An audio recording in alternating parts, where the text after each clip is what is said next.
everybody, it's Dawn and welcome back to my channel.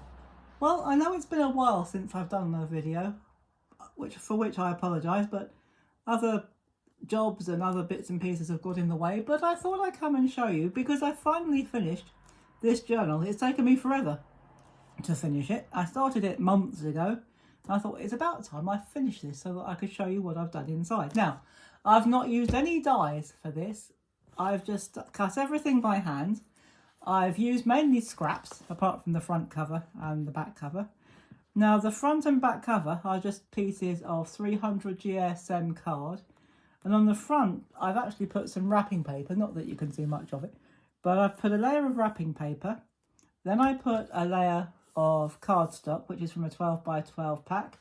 It was one of these odd bits in the pack that I didn't really know what I was going to do with it. And I thought, well, it'll make a great mat.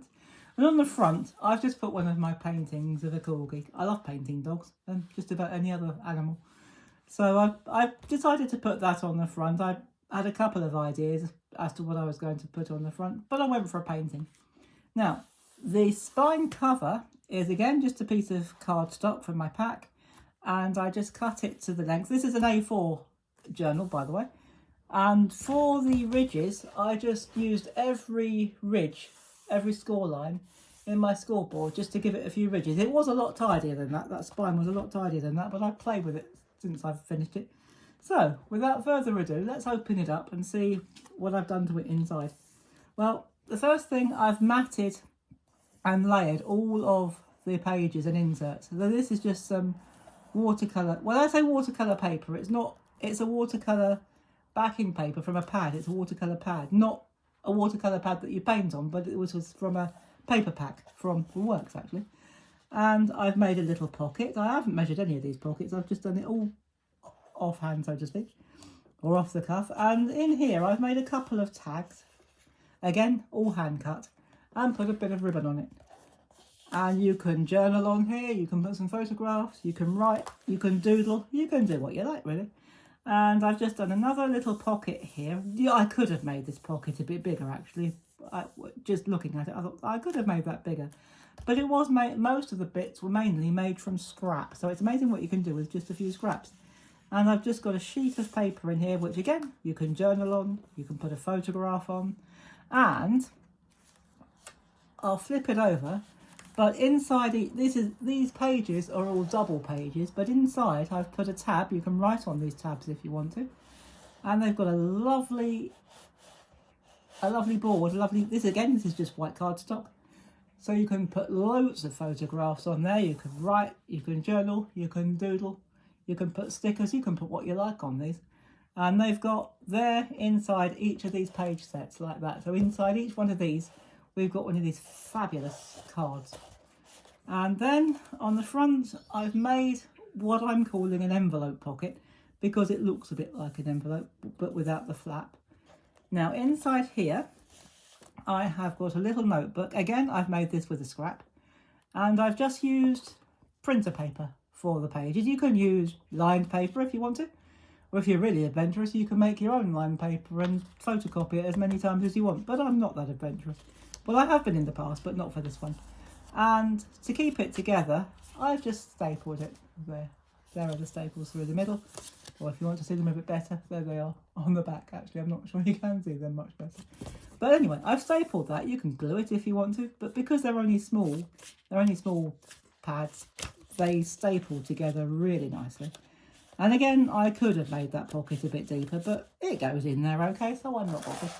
And I've got another corner pocket here with another journaling card, which again, you can scribble, doodle, add photographs.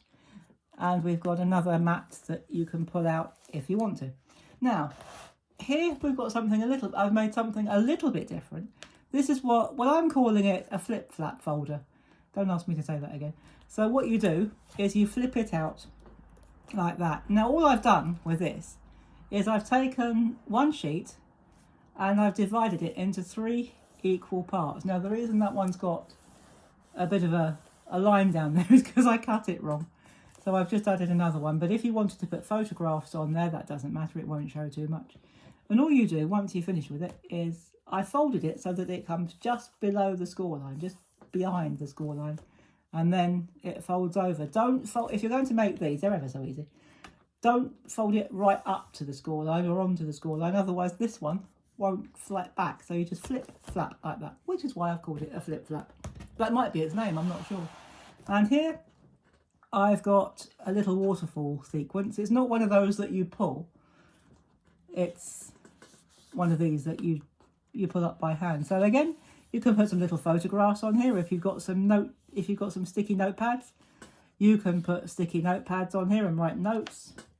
So you can do all sorts on here. You can put whatever you like on. And again, I've just backed all of the pieces, and once again, we've got one of these little bits inside. Now over here, I'll just move that over so you can see it. Again, I've backed it with some watercolour style paper, which I got from, again, the Works, I think.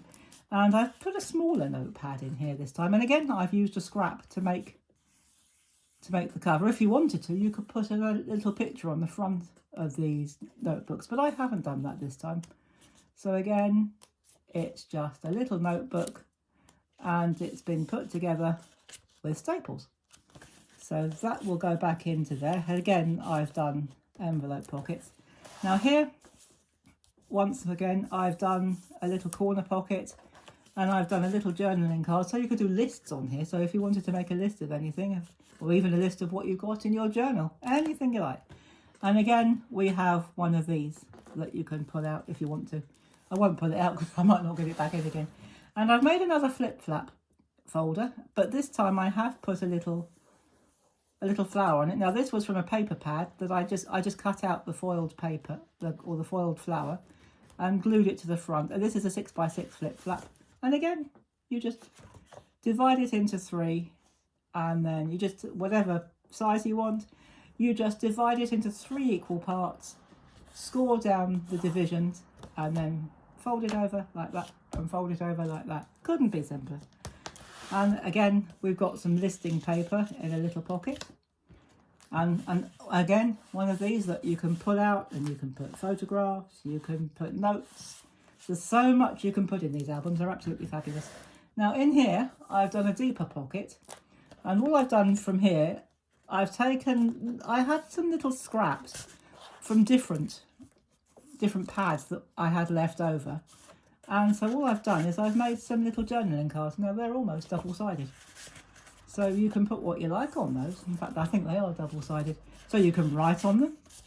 You can put photographs on them. You can draw on them. You can put stickers on them. So you can really put what you want on them. So the world is your oyster, really. And again, here I've just made a slightly smaller waterfall sequence here. A waterfall envelope. Waterfall feature, I suppose you might call it. And once again, you can put sticky notepads on there just to write notes. You can put photographs, back and front. You don't just have to use one side. You can, many of these waterfall features, people will just put it on one side, but you can put it on both sides. Why not? It's your album. You can do what you like. So, and once again, each one of these has got one of these in there, which I won't pull out now. And we're almost there. And I've got just another little, this time a slightly longer notebook. So these little notebooks you can draw, because I've left them plain, you can draw in them, you can doodle in them, you can write in them, you can do a bit of both. You can even have photographs, I guess, if you want to make them into a little mini photo album. And finally, we have another little pocket at the back. And again, I've, not very well admittedly, but I've cut some very, very rough tags. But that's okay. So again, you can write on these. You can have pictures, you can scribble on them if you're thinking. I sometimes doodle if I'm trying to think things through. So that can be quite useful. I've not done that in this album. And there is the back cover. And I'll just flip that over. And there we are, back to the front. So there you go, guys. This is my A4 journal, which I've made from scraps and no dies. So I hope you've enjoyed this little walk through my album. And I hope you have a go at making your own. Now, if there's anything you've seen in here that you think, oh, I'd like to see a tutorial on that, any of the pockets, any of the little inserts, let me know in the comments and I'll be pleased to do a tutorial for you. And I will see you again in the next one. And until then, thank you so much for subscribing if you are a subscriber. If you're not a subscriber yet and you've enjoyed this, please do hit that subscribe button and click the notification bell. and then you'll never miss another video. And I'll see you in the next one. And until then, thank you for watching, everyone. Take care, have fun, and as always, happy crafting. Bye bye for now.